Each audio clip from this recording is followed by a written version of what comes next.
नमस्कार मंडळी, स्वागत आहे तुमचं माझ्या चॅनलवर। आज आपण बनवणार आहोत 10 मिनिटात तयार होणारी मेथीची भाजी। तर क्विक रेसिपी आहे, व्हिडिओ शेवटपर्यंत बघा।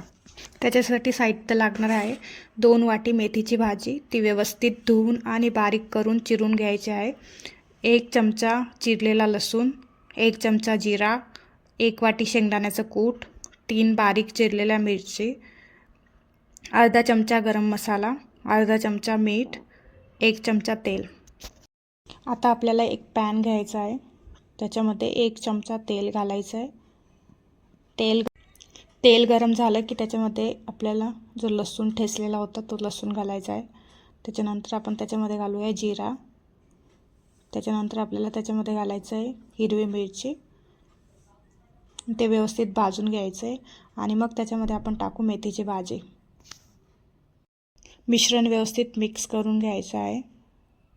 भाजी व्यवस्थित मिक्स करायची आहे आणि त्याच्यावर झाकण झाकून ठेवायचं आहे 5 मिनिटं। 5 मिनिटं झालेले आहेत। सो आता बघू शकता की भाजी व्यवस्थित शिजलेली आहे। आता त्याच्यामध्ये घालूया गरम मसाला, मीठ आणि 1 वाटी शेंगदाण्याचं कूट आणि परत 5 मिनिटं झाकून ठेवायचं आहे।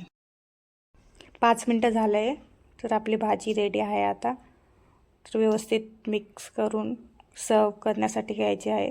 तर बघू शकता भाजी खूपच खमंग अशी झालेली आहे। जर तुम्हाला व्हिडिओ आवडला असेल तर प्लीज लाईक, शेअर आणि सबस्क्राईब करा। थँक्यू।